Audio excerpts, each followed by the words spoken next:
Well, people ask about biasing and what is it, and is it necessary? Is it really necessary?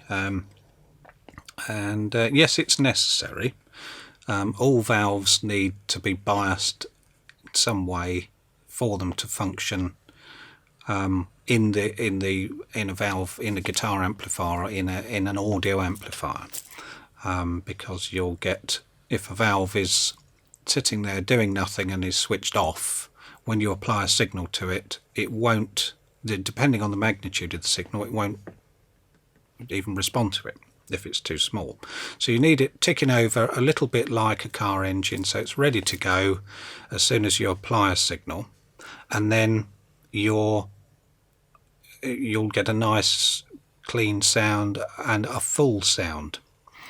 So I think having a valve biased correctly, such that it's just drawing enough current to be able to produce any audio signal applied to it, is what we're looking for. And we normally suggest for output valves around about 36 milliamps a piece. Whether it's EL34s or 6L6s or 6CA7s, whatever it is, that seems to work quite nicely in our amplifiers. Now, that's only for power amp valves, the big ones. For the preamp valves, they just plug in. They are self-biasing, because a valve needs to have at its control grid a voltage that is negative with respect to its cathode.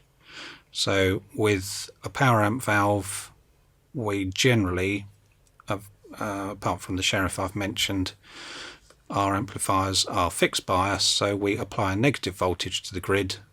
The cathode is at 0 volts, so it's negative with respect to cathode. With the preamp valves, they draw a current through a cathode resistor. A voltage is derived, so the cathode sits at 1 or 2 volts and the grid sits at 0 volts, so the grid is negative with, again, respect to the cathode. So preamp valves, they will bias themselves, they'll be quite happy. Output valves, it's best to bias them.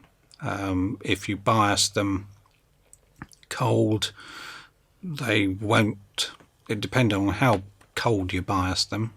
And when I say cold, when they're drawing less than 36 milliamps. So say if you decided, I want my valves to last a long time, so if I turn the bias such that it's only drawing 20 milliamps, then they'll last forever. Though they may last longer, they won't necessarily sound better.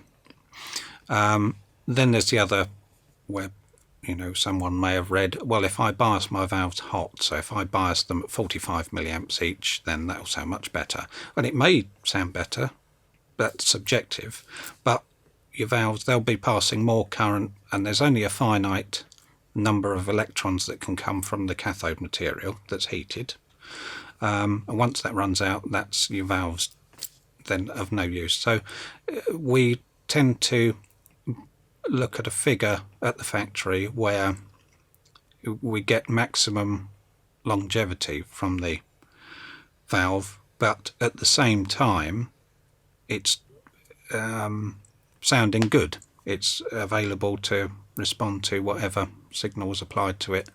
It won't be hi-fi, we're not after that, but we want a good, warm, full guitar sound. And if you can get a wide spectrum, a blind listening test will often tell you that's the, that amp sounds better than that amp. And sometimes it might be just down to just getting the biasing right. If you're not happy with taking the bass off an amplifier, switching it on, having all the high voltages for 450 volts, having all that exposed whilst you poke around, because that's what you're having to do, and you aren't sure and you're a bit worried, don't do it. Some of our amps, and we're moving towards